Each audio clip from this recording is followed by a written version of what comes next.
ఇప్పుడు Keshava role Keshava can be హైపర్గా ఉండొచ్చు యాక్టింగ్లో లౌడ్ యాక్టింగ్ ఉండొచ్చు స్కోప్ ఉంది but still he has to be అంటే అండర్ ప్లే చేయాలి ఎందుకంటే పుష్ప అనేది వెరీ డామినేటింగ్ క్యారెక్టర్ అండ్ ఎప్పుడు రైట్ హ్యాండ్ లాగే ఉండాలి అంటే అండర్ ప్లే చేస్తూనే you can be little loud ఎందుకంటే మీది బేసిక్గా ఊరు కాబట్టి ఊరు వాళ్ళకి ఊరు క్యారెక్టర్స్కి మరి అంత అమాయకత్వం ఉండదు కొంచెం లౌడ్ వాయిస్తూనే ఉంటుంది బట్ స్టిల్ మీరు ఎంత ప్లే చేయాలో ఎగ్జాక్ట్గా క్యాలిక్యులేటెడ్గా ప్లే చేశారు అండ్ ఇంకొకటి సత్తిగాడి 2 ఎకరాల పొలం ఆ సినిమాలో స్టార్టింగ్లో ఒక సీన్ ఉంటుంది ట్రక్ అమ్మేస్తున్నాను నేను రాను అని చెప్పడానికి అన్ని మాట్లాడుతున్నాను చేస్తున్నాయి ఆ వీడియోలు చేసుకో మళ్ళీ డబ్బులు వస్తాయి అని అన్నప్పుడు మీరు ఆయన చూసి చాలామంది కెమెరా ఫేవర్గానే చెప్పాలి డైలాగ్ అంటే జస్ట్ కెమెరా చూసే చెప్పాలి కెమెరా కళ్ళు పెట్టి మీరు అది కెమెరా చూడలే అక్కడ దాని తల దించుకొని ట్రక్ ఆన్ చేస్తూ వద్దు రాను ఇంకా ట్రక్ అమ్మేస్తున్నా అంటే హౌ డిడ్ యూ క్యాలిక్యులేట్ అంటే కొన్ని డైలాగ్స్ కెమెరాలో చూసి చెప్పాల్సిన అవసరం చూస్తేనే ఇంకా అది పెద్ద బూత్ అయిపోతుంది ఇంటెన్స్ కనిపించదు అండ్ పుష్పాలో కూడా కొన్ని మీరు చెప్పాలనుకున్న పాయింట్ స్ట్రైట్గా చెప్తూనే but still I'm under you నీ మంచిగా నేను కోరుకుంటున్నాను అన్నట్టు చెప్పారు ఎట్లా హౌ డిడ్ యూ క్యాలిక్యులేట్ అంత యాక్టింగ్ ఇప్పుడు పుష్ప దగ్గరికి వచ్చేసరికి సార్ నాకు చెప్పింది ఏంటంటే పుష్ప అనే క్యారెక్టర్ ఎప్పుడు ఎలా రియాక్ట్ అవుతుంది నీకు తెలియదురా ఆయన రియాక్షన్ కోసం నువ్వు చూడాల్సిన అవసరం లేదు బట్ వన్ థింగ్ చేస్తున్నప్పుడు ఇప్పుడు ఎగ్జాంపుల్ ఇక్కడ పుష్పలో ప్రీ క్లైమాక్స్ సీక్వెన్స్ ఉంటుంది ఫాజిల్ గారి దగ్గర మేము అందరం వెనకాల నుంచి ఉంటాం సార్ అక్కడ కూర్చొని మనోడు శేఖవత్ సార్ ఇన్సల్ట్ చేస్తూ ఉంటాడు సో ఆ టైంలో నేను అక్కడ ఏం చేయగలను పోలీసే పుష్పతో ఏం మాట్లాడదు సో అక్కడ నేను అనుకున్నది ఏంటంటే నేను ఎప్పుడు నా బాడీ లాంగ్వేజ్ ఇలా ఉంటుంది వెనక చేపెట్టుకొని సో అక్కడ ఏం జరుగుతుంది ఏంది అనేది జస్ట్ ఈ భుజాలు ఉంటాయి కదా లేపి అసలు ఏం జరుగుతుంది ఇప్పుడు ఈ శేఖవత్ ఏం రియాక్ట్ అవుతుంది పుష్ప అని నేను ఎదురు చూసుకుంటూ ఉండాలి ఇప్పుడు ఈ సీక్వెన్స్లో ఆయన ఇప్పుడు ఏమవుతుందో అని ఒకటి ఇవి రెండే అండి సుకుమార్ సార్ నాకు చాలా బ్రీఫ్గా చెప్పింది సో సినిమా అంతా నీ ఎక్స్ప్రెషన్ మీదనే ఉంటుందిరా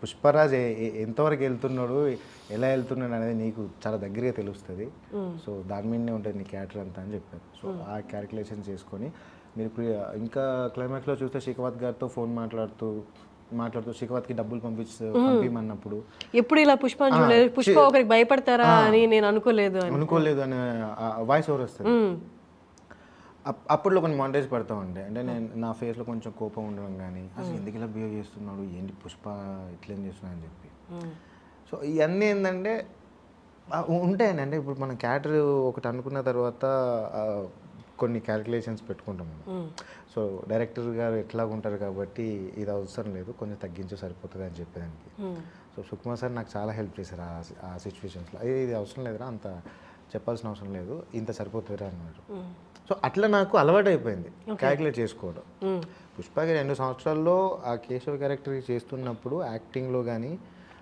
కో యాక్టర్తో బిహేవ్ చేసే సిచ్యువేషన్స్ కానీ చాలా అర్థమైపోయినాయి అంటే నువ్వు ఒక లెవెల్స్ ఉంటాయి ఆ లెవెల్ మెయింటైన్ చేస్తేనే సీన్ మొత్తం ప్రాపర్గా ఉంటుంది నువ్వు ఒకటి చేసి ఇటు ఇంకోటి ఒకటి చేస్తే సీన్ అంత గజిబిజ్ అయిపోతుంది సరిగ్గా రాదు కూడా అంత పెద్ద మూవీ చూసినప్పుడు ఓవరాల్ మూవీ ఇంటెన్సిటీ అంటే ఈచ్ అండ్ ఎవ్రీ క్యారెక్టరైజేషన్ మీకు రివీల్ చేయరు ఓన్లీ మీ క్యారెక్టర్ మీరు ఎవరితో కోఆర్డినేట్ అవుతుందో ఆ క్యారెక్టర్ ఓవరాల్ మూవీ దాన్ని ఏమంటారు మూవీ ఇంటెన్సిటీ మీకు అర్థం కాదు బట్ అలాంటప్పుడు మనం అండర్ ప్లే చేస్తున్నామా లేకపోతే ఓవర్గా రియాక్ట్ అవుతున్నామని ఎలా క్యాలిక్యులేట్ చేసుకున్నారు క్యారెక్టర్స్ నాకు తెలుసండి వాళ్ళ ఈ పుష్పకు మాత్రం నాకు క్యారెక్టర్స్ చెప్పారు ఎందుకంటే అది ఇంపార్టెంట్ కాబట్టి ఏ క్యారెక్టర్ ఎలా ఉంటారని చెప్పారు మొత్తం బ్రీఫ్ లేదు బట్ సెట్కి వచ్చిన తర్వాత అంటే ఈ క్యారెక్టర్కి పుష్పరాజ్కి కొంచెం ఎక్స్ ఉంటుంది అనేది తెలుస్తుంది మనకి ఈజీగా సో పుష్పరాజ్ శ్రీవాలిని కలిసినప్పుడు అదొక కాంబినేషన్ కామెడీ కాంబినేషన్ కొంచెం నార్మల్గా ఉండే సీక్వెన్స్ సో ఇవి 2 డిఫరెన్సెస్ అనుకోండి కొండారెడ్డి చచ్చిపోయిన తర్వాత సునీల్ గారి ఎంట్రీ ఫస్ట్ టైం సునీల్ గారు చూడడం ఆ గెటప్లో వేరే లెవెల్ ఉన్నారు అసలు సో అక్కడ చచ్చిపోయింది అక్కడ కొండారెడ్డి ఒక్కడే కాదు మంగళం సీన్ బామ్మది కూడా చచ్చిపోయి ఉంటాడు డెడ్ బాడీ కూడా అక్కడే ఉంటుంది కదా సో పుష్పరాజ్ చంపేసిన తర్వాత ఇక్కడికి వచ్చేసిన తర్వాత ఎంపీ వీళ్ళందరూ వస్తున్నారు, మంగళం సీన్ వస్తున్నాడు. సో బన్నీ సార్ పక్కనే నేను ఉంటా. మంగళం సీన్ ఎంట్రీ అవ్వగానే నేను పుష్పరాజ్ వైపు ఇట్లా ఒక లుక్ ఇస్తా. సో ఇవన్నీ చిన్న చిన్న ఏంటంటే అమ్మో ఇప్పుడు పుష్పరాజ్ ఏం రియాక్ట్ అవుతాడు, ఏమవుతాడు అనే ఒక లోపల భయం ఉంటుంది. సో అది మీరు మళ్ళీ చూడండి కుదిరితే. సర్వైవ్ లుక్ ఇస్తాను, వస్తాడు, అదంతా సీక్వెన్స్ జరుగుతూ ఉంటాయి. ఎందుకు చెప్పానంటే ఆ చిన్న చిన్న క్యాలిక్యులేషన్స్ అన్నారు కదా, అవి చాలా ఇంపాక్ట్ క్రియేట్ చేస్తాయి క్యారెక్టర్కి. అంటే మనం ఇప్పుడు డైలాగ్ చెప్పాము, ఒక ఎక్స్ప్రెషన్ ఇచ్చాము, వెళ్ళిపోయాము అనేది కాకుండా మనకేం లేనప్పుడు కూడా నువ్వు ఎలా రియాక్ట్ అవుతున్నావు అనేది అర్థమైపోతూ ఉంటుంది, నీ క్యారెక్టర్కి నువ్వు ఎంత ఏం చేస్తున్నావు అనేది. అండ్ ఇంకొకటి నేను గమనించాను, మేబీ అది పుష్ప 2లో దాన్ని యూజ్ చేసుకుంటారా లేకపోతే దానికైనా ఇంపార్టెన్స్ ఉందా, సిగ్నిఫికెన్స్ ఉందని అర్థం కాలేదు. కానీ మిమ్మల్ని ఫస్ట్లో చూపించినప్పుడు మీ క్యారెక్టర్ డిస్క్రైబ్ చేస్తున్నప్పుడు, అది ఇంట్రడక్షన్ ఇచ్చినప్పుడు మిమ్మల్ని మొండేలు అని చూపించారు. మేబీ మొండేలు అది ఎక్కడైనా యూజ్ చేశారా లేకపోతే జస్ట్ డిస్క్రైబ్ ఆ క్యారెక్టరైజేషన్కి ఆ మొండేల్కి మేబీ పుష్ప 2లో ఏమైనా ఇంపార్టెన్స్ ఉందేమో దానికి, ఐ డోంట్ నో. ఓకే, మీరు ఎలాగో రివీల్ చేయరు కాబట్టి అది క్యారెక్టర్ వైజ్ అది ఒకటి బాగుంది. ఒకటి అంతేనా? మోర్ దెన్ ఏంటంటే నేను గ్లౌజ్ పెట్టుకొని ఉంటాను. ఇక్కడ అల్టిమేట్ ఏంటంటే చాలా మంది దాన్ని గమనించలేదు. ఎందుకంటే నాది నా స్కిన్ టోన్కి నా గ్లౌజ్ కూడా సేమ్ కలర్, గ్లౌజ్ లాగే ఉంది, అది అర్థమవుతుంది. బట్ అది with the character with story ఏదైనా ఇంపార్టెన్స్ అంటే స్పెసిఫిక్గా చూపిస్తారు మొండేలు అని. మైట్ బి ఎక్కడైనా అది యూజ్ అవుద్దో ఏంటో, మరి పుష్ప 2 వస్తే తెలుస్తుంది. చాలా రైటింగ్ జరిగింది, నాకైతే ఇంకేం చెప్పలేదు సార్, మేబీ చెప్తారు. ఓకే, అదే నా క్యారెక్టర్కి అదొకటి ఏమంటారు, ప్రతి క్యారెక్టర్ కొన్ని ఉంటాయి కదా. అదే అన్లెస్ అది స్టోరీతో ఎక్కడైనా ఇన్వాల్వ్మెంట్ ఉంది, ఇంపార్టెన్స్ లేకపోతే స్పెసిఫిక్గా మొండేలు చూపించారు కదా. అదేమి ఆ మొండేలు చూపించినందువల్ల మీ క్యారెక్టరైజేషన్లో ఎక్కడ ఒక ట్రైట్ చూపిస్తున్నట్టు కూడా ఏమి అనిపించలేదు. బట్ స్పెసిఫిక్గా అది చూపించారు అక్కడ ఆ సీక్వెన్స్లో. అన్న ఒకవేళ లేదని అందరూ మొండేలేనా? మొండేలు.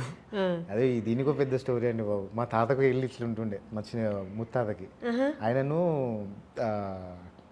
మల్లయ్య, ఆయన పేరు మొండేల మల్లయ్య అంటారు. కథ అయినప్పుడు మొండేలు అనగానే నాయన ఇది మామూలుగా లేదు, కనెక్ట్ అయింది.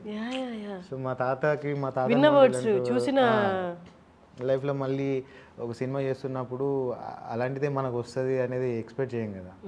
సో అదొకటి క్రేజీ కనెక్ట్ అయింది. అది how is the shoot going? Pushpa 2 shoot ఎలా జరుగుతుంది? Going on now. నాది జూన్ ఫస్ట్ వీక్ కానీ సెకండ్ వీక్ కానీ ఉంటుంది. డిసెంబర్ లాస్ట్ ఇయర్ డిసెంబర్లో స్టార్ట్ అయింది, క్రేజీగా నడుస్తుంది. అవునా? నెక్స్ట్ లెవెల్ అయితే ఖచ్చితంగా అండి. ఎప్పుడు రిలీజ్? 2024? ఆల్మోస్ట్ 24లోనే అవుతుంది.